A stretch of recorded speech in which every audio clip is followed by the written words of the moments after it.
When I was younger, I was very involved in sport, but nowadays I have to take things a bit more quietly. Some folk go jogging, which is good exercise, but it's hard on the knees. I find skipping is a great exercise. My last skipping rope wore out some little time ago, and I thought I'd better get another one. So I went to the sports shop, and I said to the young man there, "Would you have a skipping rope the right size for me?" And he looked at me and he said, "You're a tall guy." He said, "You'd need a fairly long one." He produced this one here. I said, "Don't think that's long enough." And I agreed. He said, "Well, how about that one?" And we both thought that was spot on. And he was going to give me that. And then he said, "Oh, I'm so sorry. That one's sold," he said, "but I could give you another one here." And he said, "How about that?" Which was really too long. But he's a very cheerful kind of guy. And he kept smiling all the time and saying, "No problem, no problem." He said, "We'll give you that one, sir." But he said, "You just have to tie a knot in it." So I said, "Okay." And he said, "Tie a knot there." And that was precisely what he proceeded to do. And he said, "Will that do?" And I said, "Well, I don't know. I don't think so, really, because I'd be afraid I'd get my foot caught in the loop." And he was smiling all the time. And he took his scissors before I could stop him, and he said, "Okay, no problem." He said, "What about that?" Well, I was flabbergasted. And I just watched him, and he said, "This is what we'll do." And he took that there, and he tied it into a knot. So. And he did the same with the other end there. He took that, and he tied it into a knot, like that. And then he held it up, and he said, "Well, sir, how about that?" I looked at that in amazement, and I wondered, was he trying to sell me a bra? Or in fact, was I in the opticians? And it was a pair of spectacles. So he said, "Just one moment." And he took the scissors again, and he cut it there, and he cut it there. And he held it up. And he said, "Well, how would that do?" And I thought, well, that's not bad, but it's a bit untidy, I said. So he said, "Well, never mind." He said, "We'll trim it off, and it might be okay for you." Again, he took the scissors, and he was smiling all the time, and he did what had to be done there. He cut that off there, those off there, and he cut those two off there like that. And then he said again, "Well, do you think that would do you?" And I said, "Well, I suppose it would, but a bit untidy, don't you think?" He said, no problem at all." He said, "How would that do there?" And he held up the skipping rope, and I thought, "That's absolutely great." I said, "Thank you very much. I'll take that, please."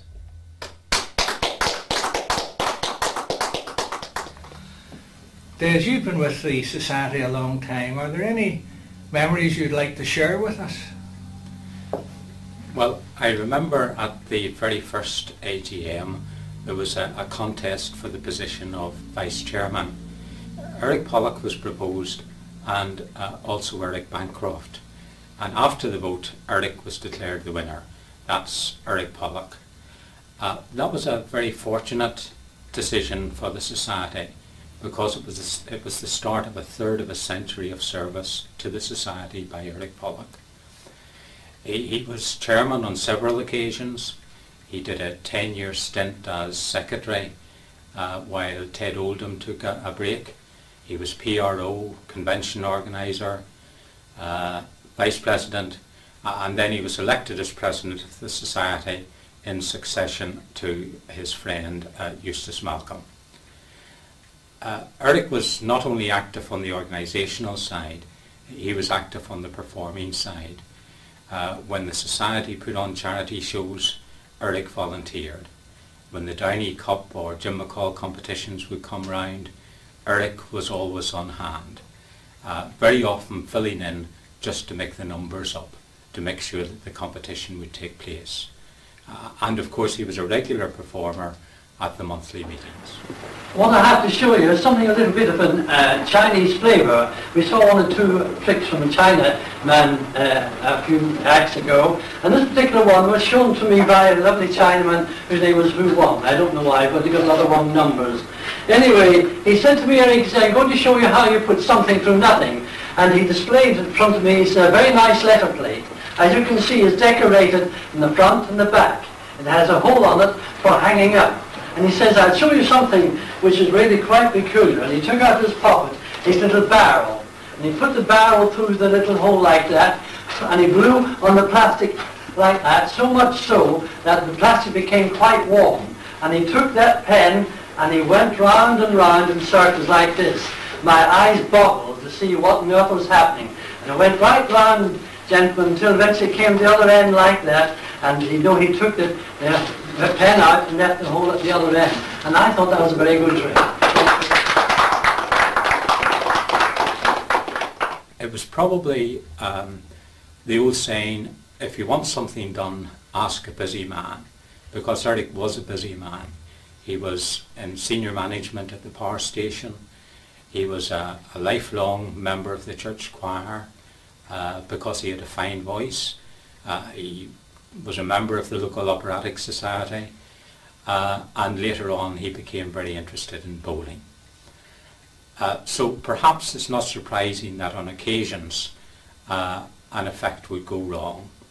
And I remember one such occasion when he invited me up to the stage to select a card, and having selected the card and put it back in the deck, and Eric shuffled the pack and then held up a card and said, "Is that your card?" It was the wrong card, but I thought maybe I would help Eric out, and I simply said, "Yes, that's it." To which he immediately said, "Oh no, it's not. I've got your card in my wallet," and produced the card from his wallet. And it was the right card this time. So I have an aversion to tricks where the performer makes a deliberate mistake. Although Eric was interested in all types of magic, he'll be remembered really as a children's performer first and foremost. He was well known throughout Northern Ireland and much in demand for children's shows. And I think it's a tribute to him that he always seemed to get as much pleasure out of performing for the children as the children did in watching him.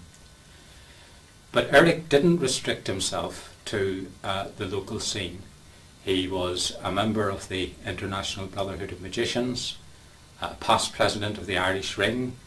He and his wife Margaret were frequent attenders at the British Ring conventions as well as the Irish Ring conventions and also the Scottish conventions.